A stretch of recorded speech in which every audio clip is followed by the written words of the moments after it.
Police in Ontario are looking for the organizers of a meetup that attracted as many as 500 cars to a parking lot in Ancaster. The event happened just hours after the government implemented new rules on social gatherings.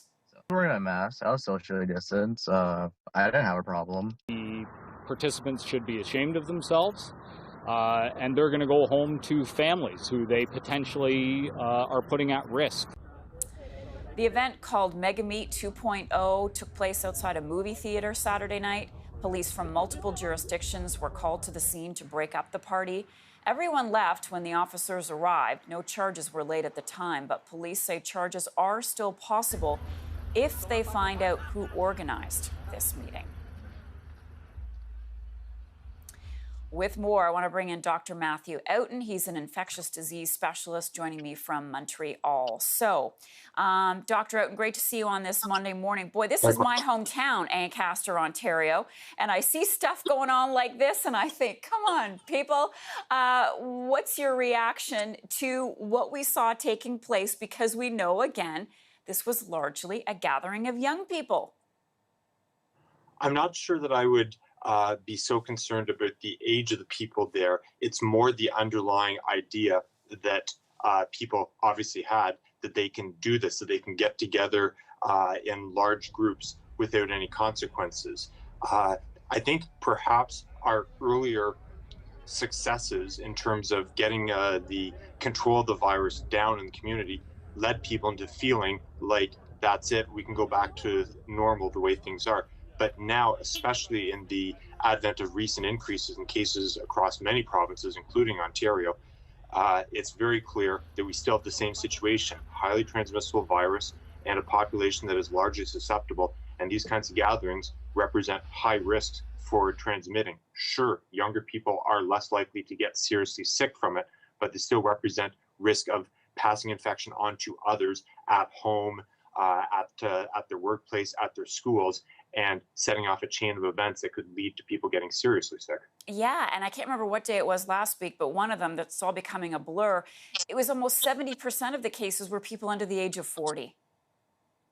So there's some nuances to this. This is certainly the same pattern we're seeing repeat across this country, that the majority of new cases are happening in younger people. So on the one hand, it's not burdening our healthcare system yet, both because they generally tend to get less severe disease and are less likely to need hospitalization or ICU care. On the other hand, it's clear that they're still infectious. And I think what we will see is, in a few passages of this virus, assuming that the trend continues the way it is, we will start to see an increase in sicker people needing hospital care. The time to move is now to stop that from happening. I don't want our long-term care facilities, our CHSLDs, to get affected like they were back in May and June. Yeah, none of us do. Okay, I got a couple other quick things to get to. Quebec reporting 460 new cases yesterday. The alert level has risen to orange. How concerning is this? It's a sign that the provincial government is taking the correct advice, I think, from public health. Like we were just saying, the spread tends to be in younger people, and certainly in Quebec, as in other provinces, the spread is also largely being driven by usually small gatherings, not 500 people car rally gatherings. And as a result, those are the areas that we need to target, and that's what rising this alert level does. It's reducing the number of people who can get together at a home, at a family gathering and so forth, and that's certainly a step in the right direction. Okay, and lastly, I wanted to just get your thoughts on the CDC in the U.S. updating their guidelines on COVID-19, saying that evidence shows that respiratory droplets can remain suspended in the air and travel beyond 6 feet. What's your take on that, and what does that tell you about what we've been doing all these months with wearing a mask and trying to stay socially distanced? So there's always been evidence that this disease can be passed by both routes, by respiratory droplets, the larger droplets, and by the smaller aerosolized droplets, the ones that stay suspended in the air. So far, the majority of the evidence, as well as the majority of the precautions, have been aimed at those larger respiratory droplets. That's where the 6 feet and the masking and the hand hygiene come from.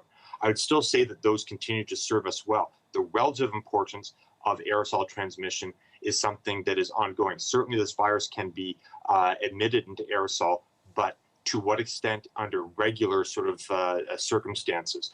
Generally speaking, we've handled it as only aerosol driven in special circumstances. We're trying to intubate someone, do what we call aerosol generating maneuvers, and that seems to have served us well in healthcare settings. So I'm glad that they're recognizing that science. On the other hand, I don't think it's going to lead to major changes in our day-to-day practices of what we know still works. Okay, Dr. Oughton, thanks so much. We'll talk to you again soon. My pleasure.